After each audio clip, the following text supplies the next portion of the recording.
Ya teman-teman, saya Adnan Raharja. Saat ini memandu Anda dalam publik interaktif bersama Rumah Sakit HVA Tulung Rejo Pare. Hari ini kita membahas tema yang sangat penting untuk literasi kesehatan kita, yakni jantung lelah, hidup berubah. Kenali gejala gagal jantung sebelum terlambat. Sudah hadir bersama saya di studio Andika Media, narasumber Dr. Muhammad Firdaus, SPJP. Dokter spesialis jantung dan pembuluh darah dari Rumah Sakit HVA Tulung Rejo Pare. Dokter Firdaus, apa kabar? Oke, selamat pagi Mas. Ya. Alhamdulillah baik pagi ini. Iya, Alhamdulillah. Ini tadi di sela-sela beliau praktek juga masih menyempatkan juga kesibukannya ini tetap hadir berbagi ilmu juga ya, Dok ya. Break praktek ke Andika untuk sharing ya mengenai gagal jantung di pagi hari ini. Betul.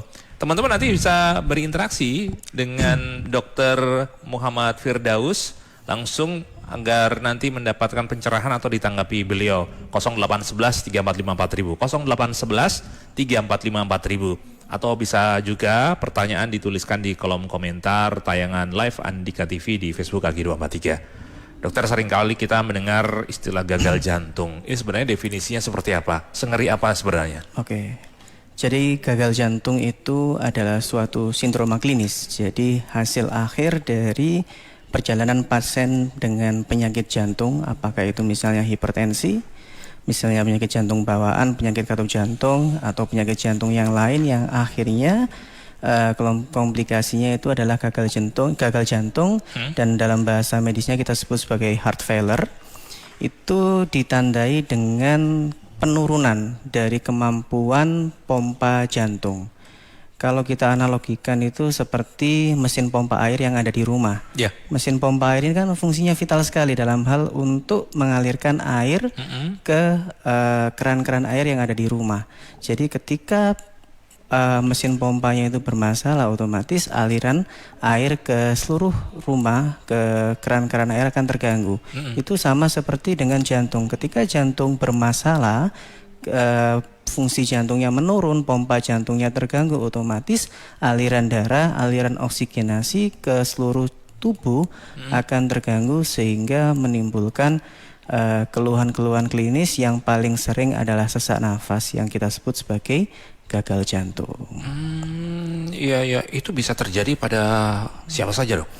Oke, jadi pasien dengan gagal jantung itu bisa terjadi mulai dari anak-anak sampai dengan orang tua. Jadi kita bicara faktor resiko terlebih dahulu.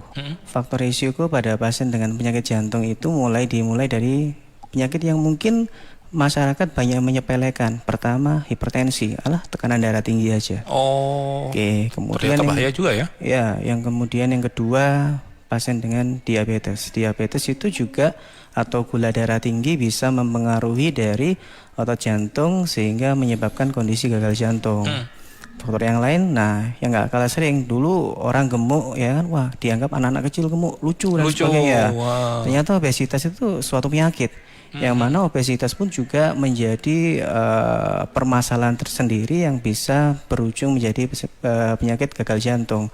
Dan mulai dari anak-anak sampai dewasa bisa. Anak-anak memang paling sering adalah dikarenakan oleh penyakit jantung bawaan, misalnya penyakit jantung bawaan tidak menutupnya sekat dinding jantung dan sebagainya, sehingga terjadi suatu kondisi gagal jantung seperti itu. Kalau angka kasusnya di Indonesia sendiri apakah cukup tinggi, Dok? Kalau dari angka kasusnya di dunia ini, angka kasus dari gagal jantung sendiri sekitar 64 sekian juta kasus di seluruh dunia. Dan untuk di Indonesia sendiri dari Riskesdas atau riset kesehatan di Indonesia itu angkanya sekitar 1,5 sampai 5% dari total populasi itu terkena yang namanya gagal jantung. Lumayan besar juga ya angkanya, Dok ya? Ya, tentu ini supaya tidak sampai terjadi hal semacam ini butuh literasi buat kita. Antisipasinya seperti apa? Teman-teman bisa bergabung interaksi 0811 345 4000, 0811 345 4000. Nah, gejalanya ini, Dok ya. Gejala, kita bicara gejala supaya kita lebih hati-hati. Apa gejala dari gagal jantung? Jadi ada namanya gejala yang khas pada pasien-pasien dengan gagal jantung. Utamanya yang pertama sesak nafas. Seringkali pasien datang dengan keluhan sesak nafas ketika aktivitas dan membaik saat istirahat. Misalnya jalan 100-200 meter biasanya nggak ada masalah. Kok tiba-tiba akhir-akhir ini ketika jalan 100-200 meter kok sesak. Tetapi ketika dibuat istirahat terasa enakan. Dan itu berulang seperti itu.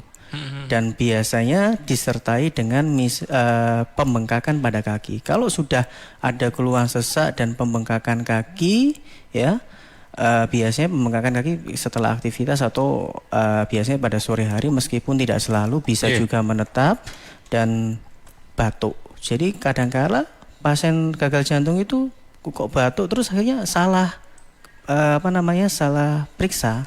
Dikira batuknya mungkin karena permasalahan paru, ternyata batuknya itu disebabkan oleh gagal jantung. Biasanya batuknya itu khasnya adalah ketika pasien dalam kondisi tertidur, terbangun malam hari karena sesak dan juga batuk. Baik, teman-teman, nanti kita lanjutkan diskusi kita sambil juga ternyata baru saja hadir ini Mbak Leni Kusuma Dewi, Kepala Pemasaran dari Rumah Sakit Hafia Tulung Rejo Pare.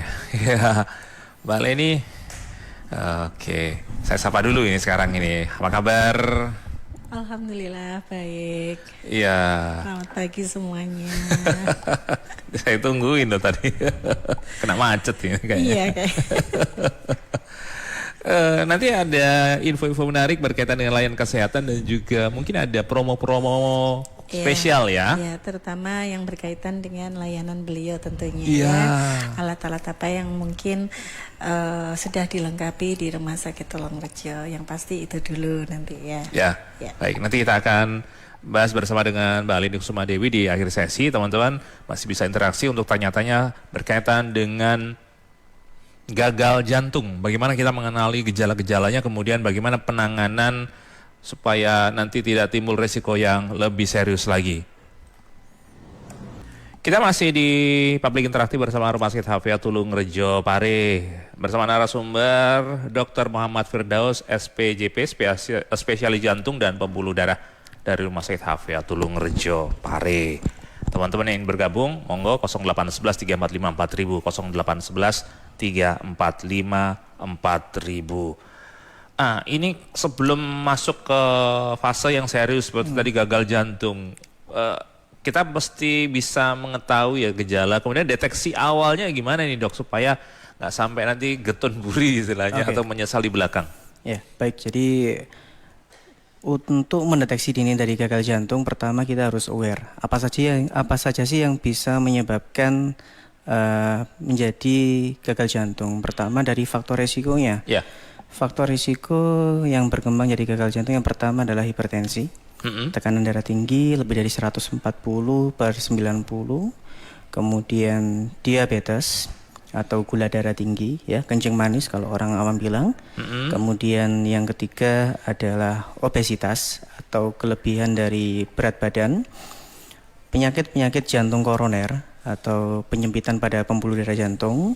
Kemudian adanya faktor genetik dari keluarga yang terkena juga gagal jantung dan penyakit jantung yang lain, misalnya penyakit katup jantung, penyakit jantung bawaan, penyakit gangguan irama jantung. Kalau ada faktor resiko tersebut, maka harus melakukan screening lanjutan atau screening awal untuk mendeteksi gejala penyakit gagal jantung. Karena sebenarnya yang saya sebutkan tadi itu hipertensi, diabetes dan sebagainya itu sebenarnya sudah masuk kategori heart failure atau gagal jantung yang stadium A, artinya stadium yang rendah, yang artinya beresiko terjadi perburukan dari gagal jantung.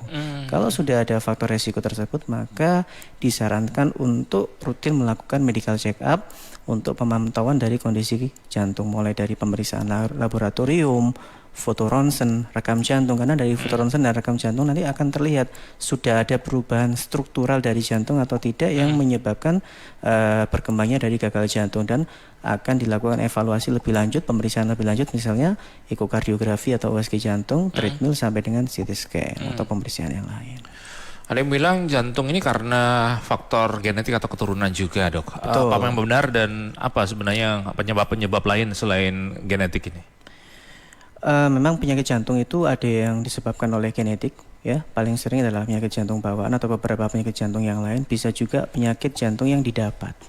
Penyakit jantung yang didapat ini misalnya adalah penyakit jantung koroner atau penyempitan pembuluh darah jantung. Memang ada komponen genetik di situ, tapi faktor dari luar, misalnya paparan asap rokok, ya, pola makan yang kurang baik khususnya pada makanan yang berlemak, tekanan darah nggak terkontrol, kadar gula darah nggak terkontrol, itu bisa berkembang menjadi penyakit jantung yang lebih serius. Artinya penyakit jantung yang berasal dari lifestyle. Lifestyle ya. Iya, gaya hidup itu menjadi hal yang penting. Jadi tidak semua penyakit jantung itu selalu disebabkan oleh faktor genetik, tapi faktor genetik atau keturunan itu bisa meningkatkan resiko berkembangnya menjadi penyakit jantung. Ayu?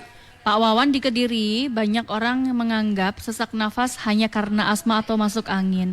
Bagaimana cara membedakan dengan gejala jantung atau gejala gagal jantung? Mbak Irma di Badas, benarkah sering begadang dan kurang olahraga bisa membuat jantung lebih cepat rusak? Kalau di keluarga ada riwayat penyakit jantung, apakah anak-anaknya juga mengalami resiko yang sama? Oke, geser ke Kina. Bergabung Mas Erik di Blitar. Mas Erik. Mas Anan sama Pak Dokter, ini kebetulan saya mau bertanya ya bahas soal penyakit jantung. Begini Dok, singkat saja. Akhir-akhir ini kan banyak kasus-kasus seperti para olahragawan ya, itu yang melakukan intensitas tinggi, terus sehingga dia tidak memperhatikan dari sinyal tubuhnya, khususnya jantung gitu loh. Nah, itu penanganannya gimana Dok ya? Kalau selama ini kan saya tahu kalau nggak salah berat badan dikurangi 220 apa berapa itu loh. Baru itu nanti kita menentukan dari batas maksimalnya jantung kita bekerja. Dengan cara memonitor seperti sekarang kan banyak smartwatch gitu ya. Jadi kita harus lihat berapa ukurannya yang gitu. Nah, kebetulan saya saat ini sudah lepas dari penyakit. Dulu kan pernah riwayat hipertiroid ya, gangguan irama jantung, sehingga saya tiap hari itu harus rutin minum obat. Nah, dan sekarang dokter sudah menyatakan sudah boleh lepas obat gitu loh. Jadi tidak perlu minum obat rutin. Nah, pada saat semisal saya melakukan intensitas tinggi, otomatis kan jantung ini kan bekerja ekstra. Nah itu kalau misalnya sebelum melakukan aktivitas itu saya minumi obat itu supaya dia iramanya itu tidak tinggi, itu apakah berbahaya apa gimana ya Dok ya? Usia berapa panjenengan Mas Erik? Usia 46. 46, baik. Iya gitu.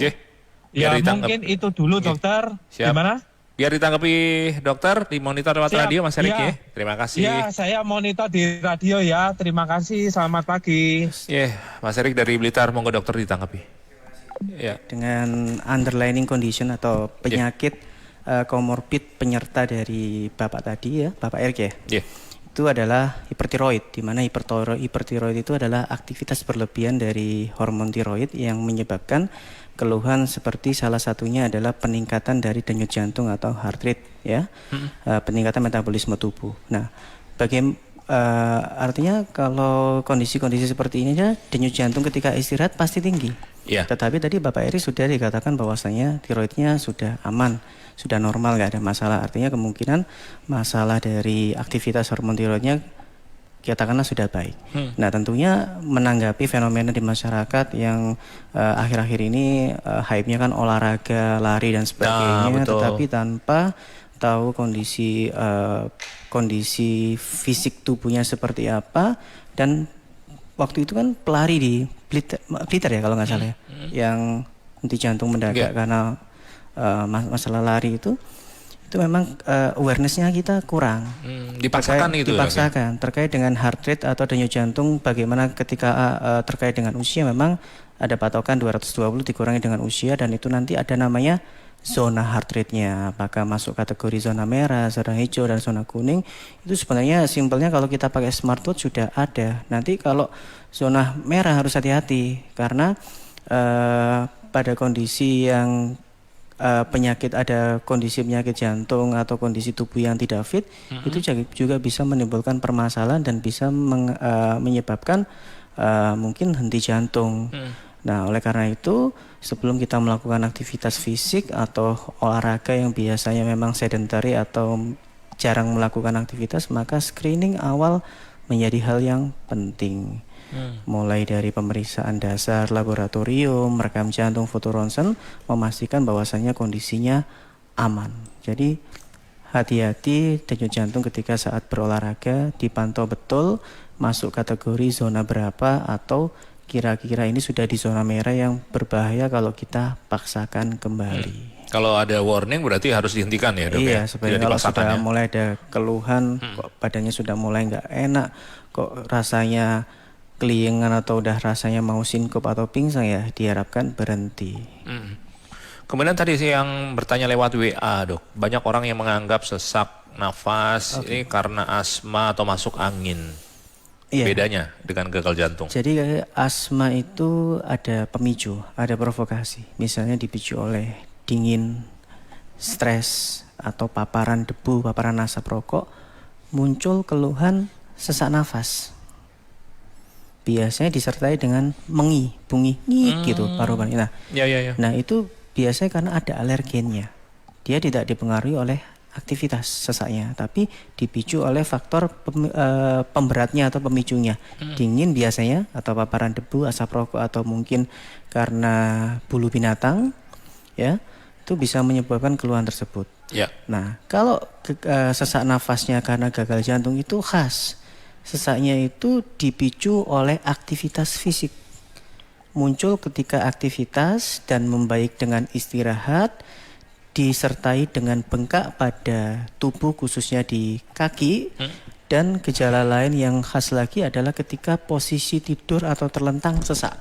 Lebih nyaman dengan posisi duduk atau setengah duduk. Oh, itu sudah indikasi ya? Indikasi. Jadi gejalanya berbeda, tetapi pada beberapa kondisi orang yang memang sudah riwayat asma atau misalnya PPOK, penyakit paru-paru kronis, yang disertai dengan gagal jantung, biasanya gejalanya itu saling overlap atau tumpang tindih, sehingga kadang-kala kita agak kesulitan ini sesak nafasnya dominannya masalah gagal jantungnya atau masalah asmanya. Nanti dengan beberapa pemeriksaan akan jelas, oh ini memang penyebabnya seperti itu. Tapi Kang, pada awal yaitu biasanya pemicunya. Kalau sesak nafas karena aktivitas, biasanya karena gagal jantung. Kalau sesak nafas karena pemicu dingin, paparan debu, paparan rokok, ataupun stres misalnya, biasanya faktornya asma. Biasanya disertai dengan mengi ya. Ya, ada bunyinya ya. Mengi gitu ya. Oke. Selanjutnya tadi yang bertanya tentang begadang atau kurang olahraga, Dok. Oke. Jadi tubuh itu punya siklus circadian rhythm. Artinya ketika malam hari itu memang tubuh disetting untuk istirahat. Ketika malam hari kurang tidur, kurang istirahat, maka yang harusnya jantung itu beristirahat maka dipaksa bekerja. Dan lagi ketika malam hari kan ada proses perbaikan dari sel yang rusak karena aktivitas harian dan sebagainya. Tapi kita kalau kurang istirahat, apakah beresiko terjadi penyakit jantung, gitu kan tadi maksud pertanyaannya? Iya. Sangat beresiko. Apakah lebih beresiko cepat rusak gitu tadi ditanyakan? Iya, sangat beresiko untuk terjadinya munculnya penyakit kardiovaskular kalau kita kurang istirahat, karena komponen dari salah satu gaya hidup jantung sehat itu adalah istirahat yang cukup. Kalau ada riwayat di keluarga tersebut, anak-anak juga rentan ini berisiko mengalami gagal jantung juga kan, Dok? Bisa, anak-anak bisa terjadi gagal jantung, khususnya kalau pada pasien, anak-anak itu paling sering gagal jantungnya yang pertama karena penyakit jantung bawaan. Misalnya pasien-pasien dengan ASD, sekat dinding jantungnya itu ada lubangnya. Itu bisa terjadi berkembang menjadi penyakit gagal jantung. Atau misalnya infeksi pada otot jantung. Jadi infeksi itu tidak hanya mungkin batuk pilek dan sebagainya, enggak. Jadi infeksi itu bisa mengenai dinding pembungkus jantung dan otot jantung yang namanya perikarditis atau miokarditis itu juga bisa menyebabkan kondisi gagal jantung juga, dan itu bisa terkena pada anak-anak atau misalnya pasien dengan gangguan katup jantung yang sejak lahir atau didapat karena kerusakan dari bakteri, itu pada anak-anak juga bisa berkembang menjadi kondisi gagal jantung. Jadi tidak hanya identik sakit jantung pada usia dewasa, tidak, tapi sejak anak-anak itu bisa terjadi gagal jantung. Nah, tentu apakah anak-anak ini juga kaitan dengan gaya hidup, pola makan dan seterusnya yang salah juga ikut berpengaruh, Dok? Kalau anak-anak dominannya lebih ke arah faktor genetik ya, faktor keturunan. Tapi kalau pada dewasa atau orang tua, pemicunya salah satunya lifestyle atau gaya hidup yang menjadi pemicunya. Baik. Teman-teman, kita akan diskusi lebih banyak bersama dengan narasumber Dr. Muhammad Firdaus SPJP, spesialis jantung dan pembuluh darah dari Rumah Sakit HVA Tulung Rejo Pare. Anda masih bisa bergabung 0811 345 4000, 0811 345 4000. Kita masih di Public Interaktif bersama Rumah Sakit HVA Tulung Rejo Pare, membahas tentang mengenali bagaimana gejala gagal jantung sebelum terlambat. Bersama narasumber Dr. Muhammad Firdaus SPJP, spesialis jantung dan pembuluh darah. Dokter, kalau ada ada kondisi-kondisi yang memang serius, penanganan yang dilakukan atau penanganan darurat yang mesti kita pahami sebagai masyarakat awam seperti apa, Dok? Jadi kalau terjadi perburukan dari gagal jantungnya itu keluhan dulu, tanda mengenali dulu. Jadi perberatan atau perburukan dari pasien dengan gagal jantung adalah sesak nafas yang semakin parah. Dengan istirahat saja yang biasanya membaik ini tidak membaik, tetap sesak nafas. Kayak tersengal-sengal gitu, Dok? Betul. Jadi sesak nafas yang tersengal-sengal biasanya aktivitas dibuat istirahat enakan, tetapi ini dibuat istirahat tidak membaik. Ini adalah tanda perburukan dari gagal jantung yang menjadi perhatian semuanya. Kemudian yang khas lagi biasanya disertai dengan bengkaknya yang tidak membaik dengan pengobatan. Bengkak sih Bengkak bagian di kaki ya. Oh, biasanya kaki. Biasanya kakinya bengkak bisa sampai ke perut biasanya. Kalau parah sekali bisa sampai ke dengan perut. Kalau terjadi perburukan dari gejala gagal jantungnya ini, maka ya ada keringat dingin juga gitu, Dok? Bisa kalau kondisi-kondisi tertentu bisa muncul keluhan lain, misalnya perutnya terasa nggak nyaman ya, bisa disertai keluhan lain, misalnya dadanya terasa ampek atau terasa nggak nyaman, bisa sampai dengan berdebar keringat dingin, bisa juga. Kalau ada keluhan seperti itu ya harus segera ke IGD karena kita perlu penanganan lebih lanjut seperti itu. Oke, ke gatekeeper ada yang ingin bergabung sepertinya, Kina? Bergabung Pak Hari di Kediri. Pak Hari. Selamat siang, Mas Adnan. Kedirinya mana, Pak? Kediri banyakan, Mas, ini posisi. Oh, siap. Monggo langsung ke pertanyaannya. Itu tensinya 140 lebih sedikit itu. Itu kan soalnya hipertensi itu kan penyebab jantung, Mas Adnan ya. Itu setelah diminumi obat itu stabil, sampai sekarang stabil. Obatnya cuma 5 gram sih. Obatnya namanya amlodipin apa itu. Itu stabil. Lah itu obatnya itu bisa dihentikan atau terus menerus itu ya. Usia berapa? Itu aja. Kalau dihentikan nanti apa bisa nambah lagi? Pak Hari usia? Usia 55. 55. Ada riwayat sakit tertentu? Enggak ada. Cuman sering pusing itu setelah dicek kok tensinya 140 itu. Setelah diminum obat tensi itu menurun itu kan stabil terus selama minum obat. Apa itu perlu dihentikan atau terus menerus atau gimana itu, Dok ya caranya? Baik. Ya, terima kasih Pak Hari ditanggapi dokter di monitor lewat radio ya. Ya, sama-sama Mas Anand, terima kasih. Jadi silakan. hipertensi atau peningkatan tekanan darah ini kan terjadi karena sistem di tubuh yang mengatur untuk tekanan darah itu mengalami gangguan. Sehingga diperlukan obat untuk mengontrol tekanan darah pada tubuh manusia. Target tensi pada orang dengan penderita hipertensi itu di bawah 140/90. Dan optimalnya adalah antara 120 sampai 30, 120 sampai 130. 120. Atasnya ya, yang bawahnya itu antara 70 sampai 80. 80 ya. Ketika diberikan obat dan tekanan darahnya pada range tersebut, maka obatnya tetap diminum karena yang membuat tekanan darahnya stabil di angka tersebut adalah obat. Tetapi ketika obatnya itu kita hentikan, percaya tekanan darahnya akan naik lagi. Nah, kapan sih kita harus menghentikan obat atau menurunkan dosis? Ya itu memang perlu pantauan lebih lanjut dari dokter.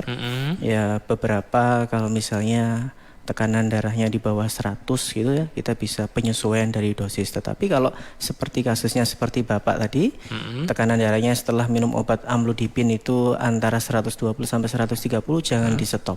Tetap dilanjutkan karena itu adalah tekanan darah optimal yang kita harapkan pada pengobatan dengan hipertensi. Terkait dengan nyeri kepala ini kan penyebabnya banyak ya. Stres, pikiran, kelelahan dan sebagainya, tidak selalu berhubungan dengan jantung. Nah, harus dicari kira-kira penyebab nyeri kepalanya apa ya. Karena 90% lebih pasien dengan hipertensi atau tekanan darah itu tidak ada gejala. Seperti itu. Jadi konsumsi obatnya tadi masih cukup aman, Dok? Tetap aman. Justru kalau kita menghentikan obat tanpa petunjuk dari dokter, itu akan beresiko terjadi peningkatan tekanan darah yang lebih tinggi, dan ketika kita berikan obat yang sama mungkin diperlukan dosis yang lebih besar untuk mengontrol dari tekanan darah. Pertanyaan selanjutnya gini nanti, kalau minum obat tekanan darah terus-menerus, ginjalnya terganggu nggak, Dok? Iya, itu biasanya. Jadi obat-obatan hipertensi itu punya efek namanya renoprotektif ya, atau mencegah terjadinya perburukan dari ginjalnya. Dengan kita menghandle atau mengontrol tekanan darah pada kondisi yang optimal di bawah 140 atau optimalnya antara 120 sampai 130, itu adalah salah satu cara untuk mencegah komplikasi lebih lanjut dari hipertensi yang salah satunya kita bahas pada pagi hari ini, yaitu gagal jantung. Ya, teman-teman, itu tadi mungkin pertanyaannya dilakukan oleh Pak Hari, tetapi case-nya banyak terjadi pada orang-orang ya. Atau kita sendiri mungkin malu bertanya. Atau mungkin, oh iya ya saya punya gejala semacam dengan Pak Hari ya. Oke, moga-moga nanti bisa semakin melengkapi literasi kita tentang kesehatan jantung. Anda masih bisa bertanya kepada Dr. Muhammad Firdaus SPJP, spesialis jantung dan pembuluh darah, lewat kolom komentar di tayangan live Andika TV juga bisa dilakukan, teman-teman, atau ke 0811 345 4000, 0811 345 4000. Yang interaktif bersama Rumah Sakit HVA Tulung Rejo Pare. Teman-teman yang ingin bergabung bisa langsung sampaikan melalui telepon atau WhatsApp 0811 345 4000, 0811 345 4000. Kita masih membahas tema jantung lelah, hidup berubah. Kenali gejala gagal jantung sebelum terlambat. Oke, geser ke Ayu. Mbak Inka di Pare Kediri, almarhum ayah meninggal karena serangan jantung mendadak. Apakah hal tersebut memungkinkan? Padahal tidak punya riwayat sakit jantung dan tidak ada keluhan jantung sebelumnya. Penyebabnya apa, Dok? Bu Wahyu di Kediri usia 60 tahun. 2 bulan lalu pasang ring jantung. Mohon penjelasan mengenai perawatan setelah pemasangan ring.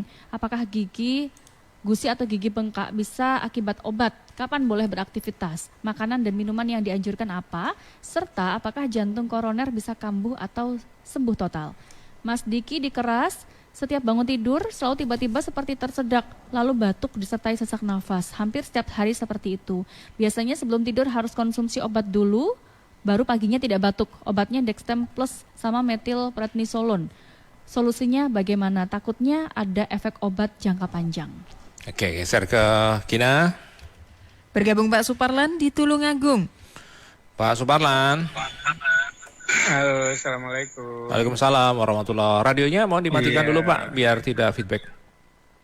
Oh iya. Saya Suparlan, umur 61, Tulungagung. Ya. Ini Dok, saya tuh kalau melihat ke atas itu pusing Dok. Kenapa ya? Setiap kali lihat ke atas? Iya, lihat ke atas, apalagi kalau lihatnya agak lama, terus apa itu kepala itu kan apa ya, tengadah gitu ya. itu pusing. Pusingnya banget gitu Pak. Ya enggak banget sih. Tapi saya harus cepat tunduk lagi supaya enggak pusing kalau nanti ya. Sejak Iya, kapan iya. itu Pak? Itu kalau indikasi saya sudah lama ya, sudah lama. Misalnya saya di lantai 3 gitu atau berapa melihat ke bawah itu pusing juga. Iya. Udah lama itu sudah ada. Kalau yang melihat ke atas pusing itu mungkin baru sekitar katakanlah ya sekitar 5 tahunan atau 7 tahunan yang lalu. Tapi kalau dari lantai berapa misalnya di lantai 3, lantai 4 melihat ke bawah itu pusing. Pusing. Nggak berani. Dan itu pusingnya akan terus berkelanjutan gitu Pak atau berhenti ketika panjenengan turun? Enggak. Ya berhenti kalau saya melihat ke bawah. Pokoknya saya tunduk gitu ya berhenti. Baik. Ada keluhan lain setelah itu Pak? Enggak ada. Ya biasa-biasa aja. Baik. Iya. Usia berapa Iya, Pak? 61 tahun tadi ya? 61 ya. Ada riwayat sakit terima tertentu? kasih. Saya memang ada diabetes saya. Oh, diabetes. Oke. Ya, Nanti biar betul. ditanggapi Ya. dokter ya. Terima kasih. Pak Iya, Suparlan. terima kasih. Iya. Ya, assalamualaikum. Waalaikumsalam warahmatullahi. Silakan dokter. Oke, baik, terima kasih. Jadi terkait dengan pusing ya, ketika perubahan posisi dari kepala, ya ini kalau dilihat ya meskipun kita harus anamnesis atau tanya lebih detail nanti ya. Kalau perubahan posisi ini lebih ke arah ke non kardiovaskular atau kemungkinan tidak terkait dengan penyakit jantung dan pembuluh darah ya, tapi kemungkinan kalau terkait dengan perubahan posisi ketika berubah-ubah posisi dari kepala, nanti perlu evaluasi lebih lanjut ke bagian neuro atau saraf atau mungkin ke THT. Karena ada subset atau salah satu kondisi dari vertigo itu ketika berubah posisi akan ada keluhan dari pusing atau nyeri kepala. Jadi nanti untuk case ini konsultasikan lebih lanjut ke dokter saraf atau dokter THT. Baik. Kemudian untuk pertanyaan via WA tadi dok. Oke. Yang pertama, apakah pasien yang tidak ada penyakit sama sekali Tidak punya riwayat ya? tidak ada riwayat ya, itu kan mungkin tidak diketahui ya. Ya. Apakah bisa terjadi serangan jantung? Ya, sangat mungkin. Jadi ACS atau serangan jantung itu silent killer. Terkadang tidak ada keluhan, mungkin tidak ada faktor resiko yang diketahui tiba-tiba serangan jantung. Karena serangan jantung itu terjadi karena terlepasnya plak pada dinding pembuluh darah di jantung sehingga menyumbat aliran darah dari pembuluh darah jantung tersebut.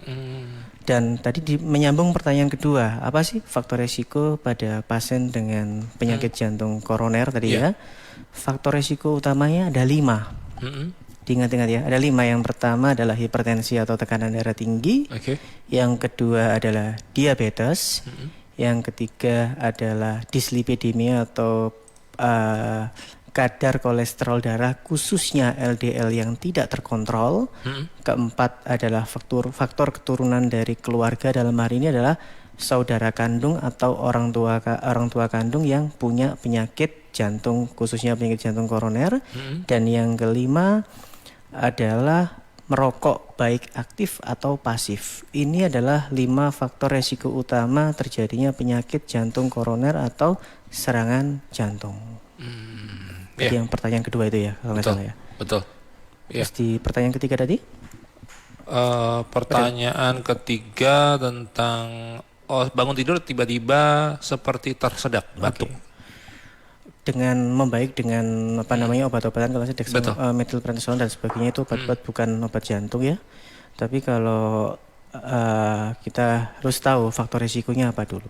Kalau penyakit jantung itu kan harus faktor risikonya 5 utama tadi. Tetapi kalau kita hubungkan dengan topik hari ini yang terkait dengan gagal jantung, biasanya penyakit jantung itu sesaknya atau batuknya itu muncul ketika malam hari, biasanya beberapa jam setelah mulai tertidur, tiba-tiba terbangun karena sesak nafas dan batuk-batuk. Oh, sesak nafas Iya, ya. biasanya betul-betul. terjadinya di awal malam, tengah malam, bukan di akhir bangun tidur seperti itu. Oh, oke. Kalau tuh yang tersedak tadi, apakah memang sama kurang lebih dok? Yang dimaksud sesak itu menimbulkan tersedak atau bagaimana? Mungkin tersedanya ya menimbulkan sesak ya, bukan apa namanya, bukan karena masalah jantung terus menimbulkan keluhan sesak nafas dan tersedak, tapi karena tersedaknya itu. Baik. Iya, tersedak itu banyak orang dengan stroke juga bisa sering tersedak, gangguan menelan dan sebagainya. Itu harus periksa ya Ya, sebaiknya lebih dok lanjut ya. nanti harus kita gali karena dengan keluhan tersebut saja ya belum bisa kita singkirkan penyakit jantungnya. Baik. Dokter Firdaus, untuk kewaspadaan teman-teman mungkin yang baru bergabung juga ya tentang awareness kesehatan jantung supaya tidak sampai terjadi gagal jantung, apa yang mesti diperhatikan? Ya, jadi supaya nggak sampai dalam stadium akhir dari gagal jantung yang itu memang menimbulkan keluhan sesak walaupun tidak melakukan aktivitas apapun, hal yang pertama adalah deteksi dini. Menjadi hal yang penting untuk mencegah kondisi perburukan dari gagal jantung. Deteksi dini ini adalah ketika kita ada faktor risiko terhadap gagal jantung, misalnya hipertensi, diabetes, obesitas atau penyakit jantung yang lain, artinya Anda memiliki faktor resiko terjadinya gagal jantung. Ketika ada faktor resiko tersebut diperlukan konsultasi dan medical check up atau pemantauan berkala dari kondisi jantung, bisa 6-12 bulan atau 3-6 bulan, dan itu memang tergantung dari tiap-tiap kondisi pasien. Dan tentunya pemeriksaan penunjang seperti laboratorium berkala, pemeriksaan rekam jantung, foto ronsen, bahkan sampai dengan pemeriksaan lanjutan seperti ekokardiografi atau USG jantung itu menjadi hal yang penting untuk memantau apakah ada progresivitas pada penyakit gagal jantung yang bisa menyebabkan semakin parahnya kondisi jantung tersebut. Jadi kalau kita merujuk pada judul atau topik pembahasan kita kali ini ya, bahwasanya gagal jantung itu bisa dikelola agar pasien tetap memiliki kualitas hidup yang baik. Kuncinya adalah screening atau deteksi dini yang baik terhadap penyakit gagal jantung dan kepatuhan terhadap pengobatan. Itu menjadi hal yang penting. Baik. Sekarang saya geser ke Mbak Leni Kusuma Dewi, Kepala Pemasaran dari Rumah Sakit HVA Tulungarejo Pare, tentang tema kita penyakit jantung ya. Apakah ada layanan khusus di Rumah Sakit HVA Tulungarejo yang bisa dimanfaatkan masyarakat? Iya, Mas Adnan. Jadi terkait layanan spesialis jantung, khususnya untuk beliau itu teman-teman bisa mengunjungi poli beliau itu setiap hari Senin, kemudian Selasa, Kamis itu jam 16 sampai malam jam 21. Kemudian hari Rabu sama hari Jumat ya dokter ya, itu di jam 18. Dan di hari Sabtu ini, kini ini habis dari sini jam 12 beliau ada. Lanjut poli. ya praktek ya. Iya. Nah, terkait layanan yang mungkin apa dok? Berkaitan dengan yang tadi beliau sampaikan atas deteksi dini ya dokter ya, Betul. itu kami ada layanan medical check up yang mana kami juga ada promo-promo khusus. Jadi buat teman-teman yang membutuhkan layanan medical check up, ada kami paket dasar itu ada promo dengan tarif 650. Itu juga ada item pemeriksaan yang beliau sebutkan tadi dokter ya. Jadi ada pengecekan apa itu fototorak, kemudian ECG sama pengontrolan yang LDL-nya. Nah, selain 3 parameter tersebut ya, itu juga ada SGOT, SGPT, kemudian darah lengkap, urin lengkap, kemudian bun, kreatinin, asam urat, gula darah puasa sama gula darah 2 jam PP, kolesterol total, HDL dan trigliserida. Jadi insya Allah dengan 650 tadi insya Allah sudah lengkap ya dok ya. Kemudian kalau ingin yang ada treadmillnya itu bisa pakai paket eksklusif kami itu di tarif 1.575.000 itu sudah dengan treatment jantung.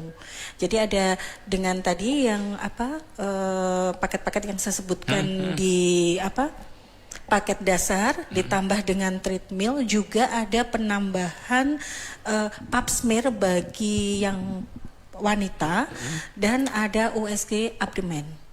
Gitu. Iya. Mungkin itu ya yang berkaitan dengan beliau, dan insya Allah kalau di Rumah Sakit Tulungrejo itu untuk ECG, kemudian tadi USG jantung sama treadmill ada di kami. Fasilitasnya gitu. sudah lengkap ya? Iya, iya. Dan kami ya tentu saja Bapak Ibu bisa menggunakan pengcoveran asuransi yang diikuti. Jadi kalau BPJS berarti kalau ke poli beliaunya berarti harus ada rujukan dari Vaskes tingkat satunya. Kemudian kalau asuransi yang mengikuti asuransi yang dipegang sama itu, ataupun mungkin bisa dengan cash atau di poli eksekutif kami dengan tentunya pembayaran tunai. Baik, untuk informasi lebih lanjut teman-teman bisa mendapatkan kemana? Bisa menghubungi kontak person. Kalau kontak person di rumah sakit kami ada UGD, ada Halo HVA. Kalau semuanya marketing, ada nomor marketing. Tapi semuanya pengen japri langsung ke saya untuk seluruh layanan rumah sakit juga bisa tanya-tanya ke saya di nomor 085 25 711 5181. Insya Allah 26 jam. Wah, 26 jam ya. Iya, tambah 2 jam ya. Mantap, mantap. Iya. 24 jam kurang ya. Kali ini terima kasih. Ini bukti bahwa teman-teman di HVA ini begitu berdedikasi terhadap pelayanan kesehatan masyarakat ya. Terima kasih untuk rawuhnya di Andika, juga Dr. Firdaus, terima kasih. Terima kasih. Sehat selalu ya. Nanti kita lanjutkan untuk tema-tema berikutnya ya. Siap. Teman-teman, itu tadi perbincangan saya bersama dengan tim dari Rumah Sakit HVA Tulungrejo Pare, Dr. Muhammad Firdaus SPJP, spesialis jantung dan pembuluh darah, dan juga Mbak Leni Kusuma Dewi, Kepala Pemasaran Rumah Sakit HVA Tulungrejo Pare.